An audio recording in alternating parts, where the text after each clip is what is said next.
जय हिंद to all of you. मैं अंकित राजपूत आप सभी का आपके अपने YouTube channel perfect coaching centre के इस सेशन में स्वागत करता हूं।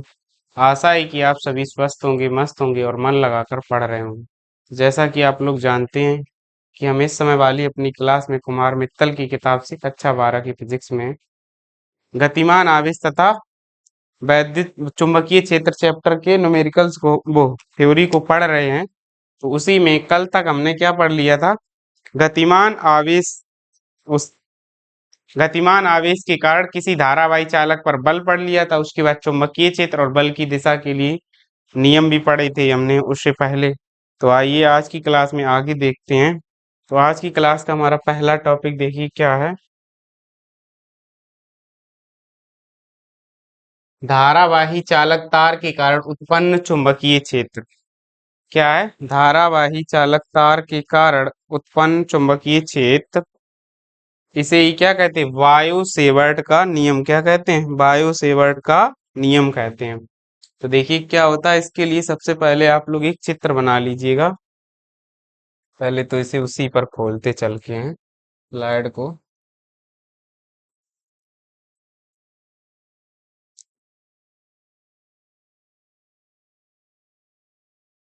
यहाँ से देखिए।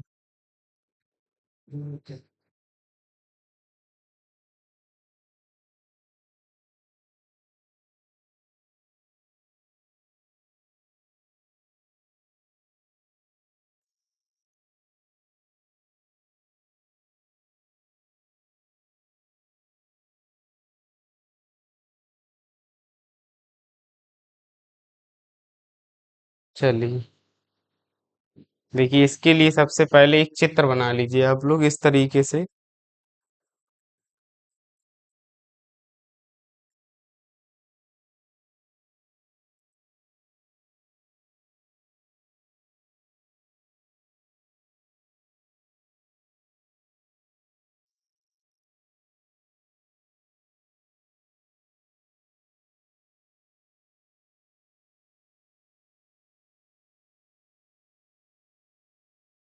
कुछ इस तरीके से एक तार ले लेते हैं और यहाँ से ऊपर की तरफ एक थीटा दिखा दीजिए इस तरीके से साइड पे। यहाँ से इसके साथ जो एंगल है वो थीटा दिखा दीजिए।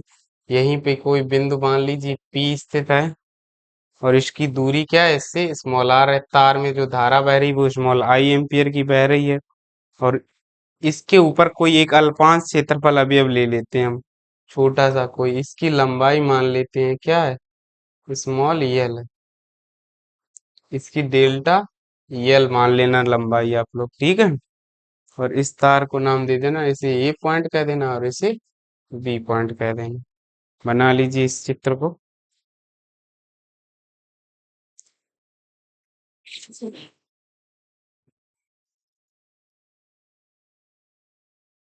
देखिए तो अच्छा चित्र बन गया होगा। सबसे पहले इसके लिए क्या करते हैं? बायो सेवर्ट ने किसी धारावाही चालक तार के कारण उत्पन्न चुंबकीय क्षेत्र का अध्ययन किया तथा प्रयोगों के आधार पर निष्कर्ष निकाला कि किसी धारावाही चालक के अल्पांश के कारण किसी बिंदु पर उत्पन्न चुंबकीय क्षेत्र चालक में प्रवाहित धारा के अनुक्रमानुपाती होता है। जो चुंबकीय क्षेत्र डेल्टा बी है वो क्या होगा? चुंबकीय क्षेत्र डेल्टा बी और डैश कर देना उसके बाद किसके? चालक में प्रवाहित धारा के अनुक्रमानुपाती होता है। अब चालक में प्रवाहित धारा के अनुक्रमानुपाती होता है, अर्थात delta B direct proportional to small I. उसके बाद क्या होता है? चालक के अल्पांश की लंबाई डेल्टा एल की अनुक्रमानुपाती। तो यहाँ लिखेंगे क्या? चालक के अल्पांश की लंबाई, चालक के अल्पांश की लंबाई, अल्पांश की लंबाई के चालक के अल्पांश की लंबाई के अनुक्रमानुपाती होता है। अनुक्रमानु अनुक्रमानुपाती होता है।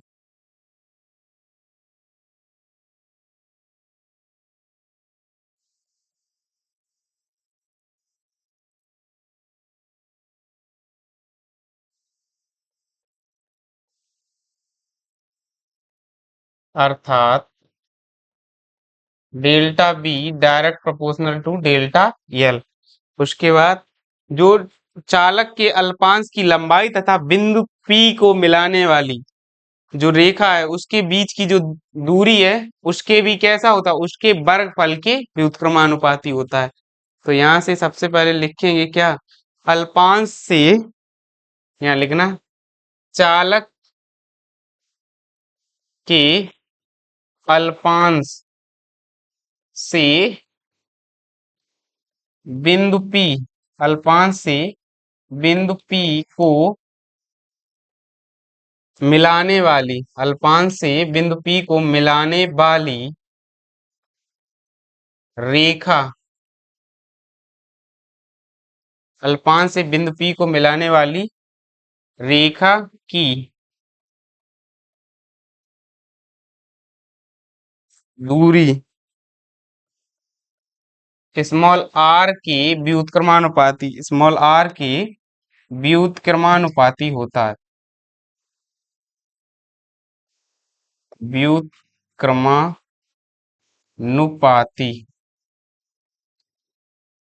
होता है। अर्थात इसका मतलब क्या होगा, delta B direct proportional to 1/r², या इनवर्सली बोलेंगे तो r² की इनवर्सली बोलेंगे। स्लाइड ऐड कर लें यहाँ पे और देखिए यहाँ से क्या होगा,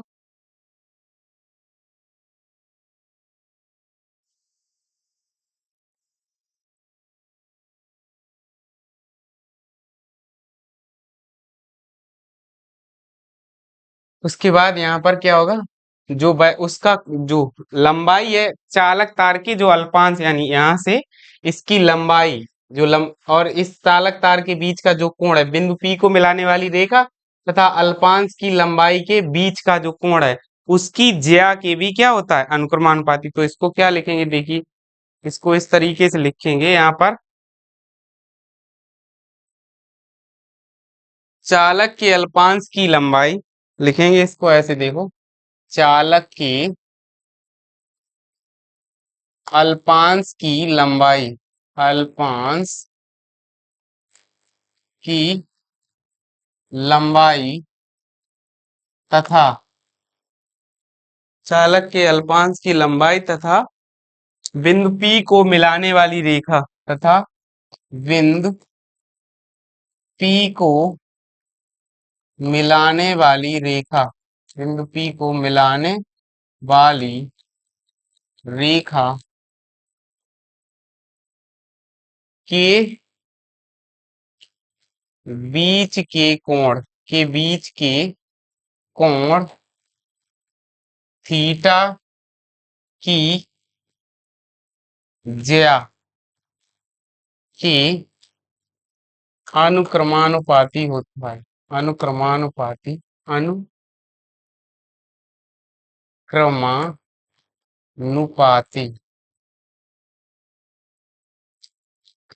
होता है। अर्थात इसका मतलब क्या हुआ, delta B direct proportional to sine theta, यहाँ से क्या हो जाएगा, delta B direct proportional to sine theta. अब क्या करना है, चारों नियमों को मिला दीजिए। तो यहाँ पर क्या लिखेंगे, चारों को मिलाने पर, चारों नियमों को क्या करना है, यहाँ पर चारों नियमों को मिलाने पर, चारों नियमों को मिलाने पर, तो जब चारों को मिलाएंगे delta B direct proportional to क्या हो जाएगा, यहाँ से I delta L sine theta बटे क्या आ जाएगा, I delta L sine theta, I delta L sine theta, और पूरे के बटे क्या आ जाएगा, स्मॉल r², यहाँ से। तो अब हर बार जब भी हमने एक प्रोपोर्शनल का साइन हटाया तब तब कोई ना कोई कांस्टेंट को जोड़ा है, तो यहाँ पर भी क्या कांस्टेंट जोड़ेंगे, तो डेल्टा बी बराबर म्यू नॉट बटे 4 पाई यहाँ जोड़ेंगे, और इनटू में क्या आ जाएगा, I delta L sine theta upon small r²। तो ये क्या होगा, बायो सेवर्ट का नियम। यहाँ पर लिखेंगे क्या, जहां म्यू नॉट बटे 4 पाई, जहां म्यू नॉट बटे 4 पाई बराबर एक नियतांक है, एक नियतांक है। क्या है? म्यू नॉट बटे 4 पाई एक नियतांक है, जहां इसमें क्या करना है, म्यू नॉट को क्या लिखेंगे, म्यू नॉट बराबर पदार्थ की चुंबकशीलता, ऐसे लिख देना, निर्वात की चुंबकशीलता, निर्वात की चुंबकशीलता। और म्यू नॉट बटे 4 पाई का जो मान होता है, तो यहां से देखना, पहले म्यू नॉट का मात्रक लिख रहे, म्यू नॉट का मात्रक। तो म्यू नॉट का जो मात्रक हुआ, जैसे उधर हमने एप्सिलॉन नॉट का बताया था वैद्युत बल में, वैसे ही यहाँ पर क्या हो जाएगा इसका, न्यूटन प्रति एम्पियर स्क्वायर। म्यू नॉट का जो मात्रक होगा वो हो जाएगा न्यूटन प्रति एम्पियर स्क्वायर, न्यूटन प्रति एम्पियर स्क्वायर म्यू नॉट का मात्रक हो जाएगा। बस नोट कर लीजिए इसको। पीछे वाली स्लाइड का भी आप लोग स्क्रीनशॉट ले लीजिए पहले, उसके बाद अगली वाली का भी नोट करिए, उसके बाद चलते देखिए अपने अगली स्लाइड की तरफ।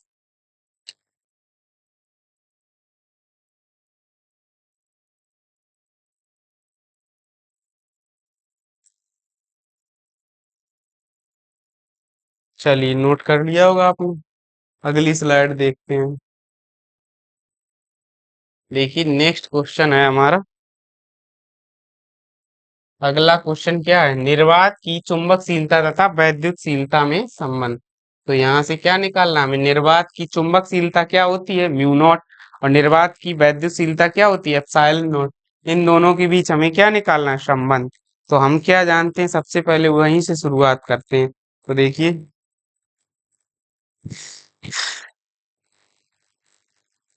यहाँ से लिखना आप लोग, हम जानते हैं कि, हम जानते हम जानते हैं कि, क्या जानते हैं, देखिए, म्यू नॉट बटे 4 पाई बराबर क्या होता है, म्यू नॉट बटे 4 पाई का मान आप लोगों को हमने अभी बताया नहीं, तो ये होता है 10⁻⁻⁷। और अभी म्यू नॉट का हमने मात्रक पीछे ही लिखा, न्यूटन प्रति एम्पियर स्क्वायर।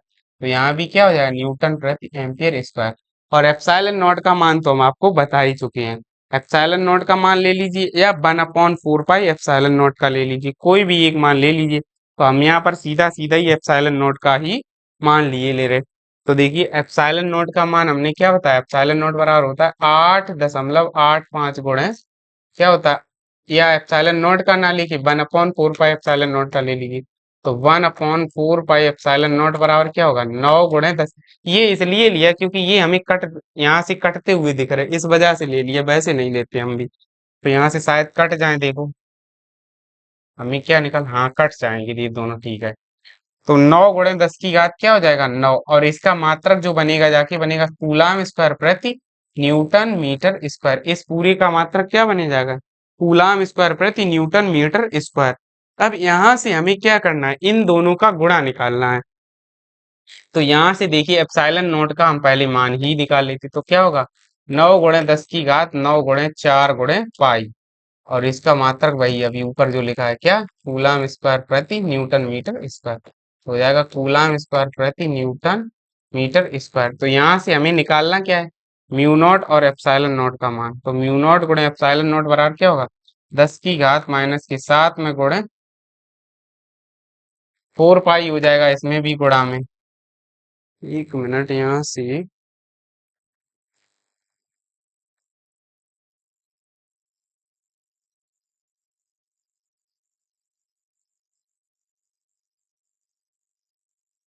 अच्छा हाँ, ये सॉरी, हम ही से गलती हो रही, वही हम कहें कहाँ गलती कर रहे।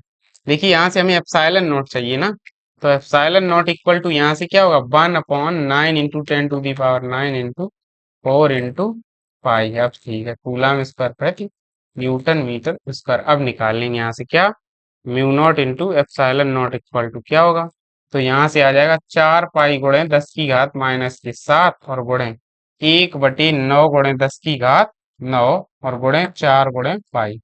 तो 4 पाई से और ये 4 पाई कैंसिल हो जाएंगे, 10 की घात 9 ऊपर भेज देंगे हम।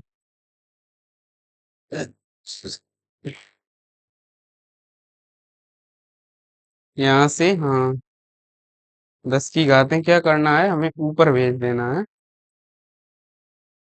ना, ऊपर भेज के इसको नीचे ले आओ। अच्छा देखो, तो म्यू नॉट बटे एप्सिलॉन नॉट इक्वल टू क्या आ जाएगा, 10 की घातें नीचे लेके आओ पहले। तो यहाँ से आएगा 9 गुणे 10 की घातें, 9 और 7 16, तो 10 की घात 16 हो जाएगा। अच्छा यहाँ से देखिए एक चीज समझ में आ रही होगी आपको, तो mu naught into epsilon not बराबर क्या आया, 1 बटे, इसे लिख सकते 3 गुणे 10 की घात 8 का होल स्क्वायर।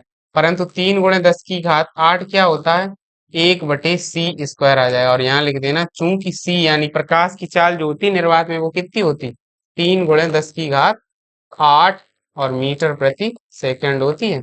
तो उसी के बराबर ये आ गया, यहाँ से कितना आया, 3 गुणे 10 की घात 8 यानी 1 बटे c² के बराबर आया है। तो म्यू नॉट बटे एप्सिलॉन नॉट का मान पूछे तो कोई 1 बटे c² होता है, और हमसे पूछा ऐसे जाता है 1 बटे under root of mu naught बटे एप्सिलॉन नॉट का मान बताइए। तो देखो इसका मान अगर पूछा जाएगा तो इसको कैसे निकालेंगे, दोनों पक्षों का क्या ले लेंगे, वर्गमूल। तो देखो म्यू नॉट एप्सिलॉन नॉट के ऊपर क्या लगा देना, अंडर रूट बराबर 1 बटे c। तो यहाँ से c बराबर क्या आ जाएगा, 1 बटे under root of mu naught epsilon naught. तो जो प्रकाश की चाल होती है वो किसके बराबर होती है, 1 बटे under root of mu naught epsilon naught के बराबर होती है। उम्मीद है आप लोगों को ये सवाल समझ में आया होगा, नोट कर लीजिए।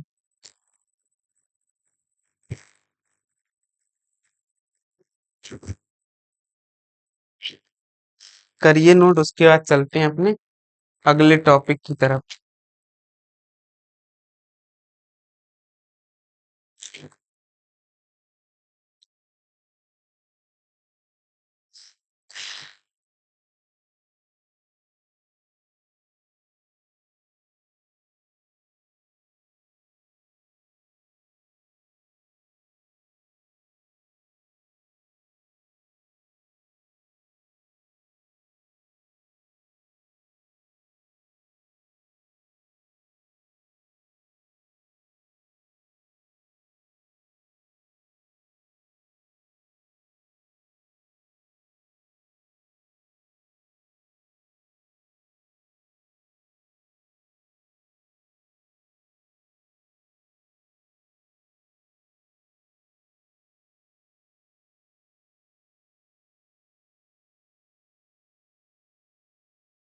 चलिए कर लिया होगा आपने नोट, चलते हैं देखिए अगले आर्टिकल की तरफ अपने। नेक्स्ट आर्टिकल देखिए हमारा क्या है। अगला आर्टिकल है किसी धारावाही चालक के कारण उत्पन्न चुंबकीय क्षेत्र की दिशा। तो अब यहाँ से जो हम अभी हमने चुंबकीय बल की दिशा बताई थी, अब यहाँ हमें किसकी चुंबकीय क्षेत्र की दिशा ज्ञात करनी पड़ेगी। तो यहाँ से ये जो दोनों नियम हैं, ये दोनों ही नियम हम कहाँ पढ़ चुके हैं, पीछे हम लोग पढ़ के आए हैं किसमें, पीछे हमने कक्षा 10 में पढ़ रखे हैं ये दोनों के ही दोनों नियम। एक तो दाएं हाथ का नियम भी हमने कहाँ पढ़ा है, कक्षा 10 में, और उसका मैक्सवेल का दक्षिणावर्ती पेंच का नियम भी हम कक्षा 10 में पढ़ चुके हैं। तो देखिए क्या होगा, धारावाही चालक के कारण उत्पन्न चुंबकीय क्षेत्र की दिशा। तो लिख रखा है देखिए, किसी धारावाही चालक तार के कारण उत्पन्न चुंबकीय क्षेत्र की दिशा निम्न में से किसी एक को लगा देना, और इसकी सहायता से आप ज्ञात कर सकते हैं आसानी से।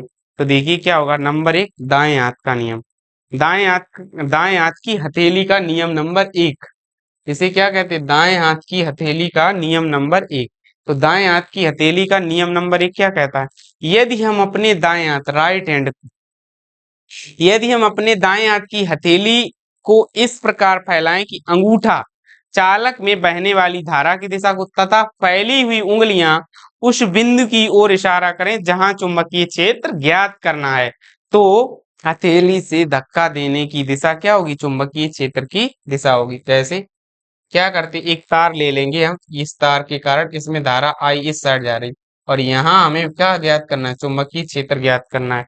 तो क्या करेंगे, यदि हम अपने दाएं हाथ की हथेली, अब किसको, राइट हैंड को लेना है, यदि हम अपने दाएं हाथ की हथेली को इस प्रकार फैलाएं कि अंगूठा चालक में बहने वाली धारा तथा उंगलियां उस बिंदु की ओर इशारा करें जिस बिंदु पर चुंबकीय क्षेत्र ज्ञात करना है, तो हथेली से धक्का देने यानी हथेली से दूर धक्का देने की दिशा किसकी दिशा होगी, चुंबकीय क्षेत्र। तो बोर्ड के तल के लंबवत अंदर की ओर चुंबकीय क्षेत्र की दिशा कहाँ होगी, बोर्ड के तल के लंबवत अंदर की ओर होगी, जैसे इस एग्जाम्पल के लिए। तो दाएं हाथ का नियम क्या हो गया हमारा, यदि हम अपने दाएं हाथ की हथेली को इस प्रकार फैलाएं कि अंगूठा चालक में बहने वाली धारा को तथा फैली हुई उंगलियां उस बिंदु की ओर इशारा करें जहां चुंबकीय क्षेत्र ज्ञात करना है, तो हथेली से धक्का देने की दिशा क्या होगी? चुंबकीय क्षेत्र V की दिशा होगी। ठीक है, ये नियम आप लोग नोट करिए। उसके बाद देखते हैं मैक्सवेल का दक्षिणावर्ती पेंच का नियम। तो देखिए मैक्सवेल का दक्षिणावर्ती पेंच का नियम। मैक्सवेल का दक्षिणावर्ती पेंच का नियम देखिए क्या है। यदि हम अपने यदि हम किसी पेचकस को दाएं हाथ में पकड़कर इस प्रकार घुमाएं कि जैसे देखिए मेरे दाएं हाथ में ये मान लीजिए हमारा पेन जो है क्या है? पेचकस। ऐसा ही होता है पेचकस यानी स्क्रू ड्राइवर जिससे हम क्या कसते हैं? पेंच। तो यदि हम अपने दाएं हाथ में पकड़कर पेचकस को इस प्रकार घुमाएं कि पेंच की नोक चालक की धारा की दिशा में यानी ऊपर की तरफ हम मान रही है पेंच की नोक ऊपर की तरफ बढ़ रही है, तो इसे हमने मान लिया ऊपर की तरफ क्या है? धारा बह रही है। तो पेंचकस को घुमाने पर अंगूठा जिस दिशा में आगे बढ़ता है, अंगूठा किस दिशा में आगे बढ़ रहा है? इस दिशा में। देखिए ये अंगूठा ऐसे लगातार बढ़ रहा है, तो इसी दिशा में क्या हो जाएगी? चुंबकीय क्षेत्र V की दिशा होगी या चुंबकीय बल रेखाओं की दिशा होगी। जिधर चुंबकीय बल रेखाएं होती वही चुंबकीय क्षेत्र की दिशा होती। तो एक बार फिर से सुनिए, यदि हम अपने दाएं हाथ में यदि हम अपने दाएं हाथ में पेचकस को पकड़कर इस प्रकार घुमाएं कि पेंच की नोक जो है वो किधर बढ़नी चाहिए? धारा की दिशा में आगे बढ़े। तो अगर पेंच की नोक किस साइड बढ़ रही है? धारा की दिशा में आगे बढ़ रही है, तो क्या होगा? पेंचकस को अगर हम अंगूठा जिस दिशा में आगे बढ़ेगा वही चुंबकीय बल रेखाओं की दिशा होगी। पेंचकस को घुमाने पर अंगूठा जिस दिशा में आगे बढ़ेगा वही चुंबकीय बल रेखाओं की दिशा होगी या वही चुंबकीय क्षेत्र की दिशा होगी। तो उम्मीद है आप लोगों को ये समझ में आ गया होगा। इसके बाद देखिए, चलिए नोट कर लीजिए।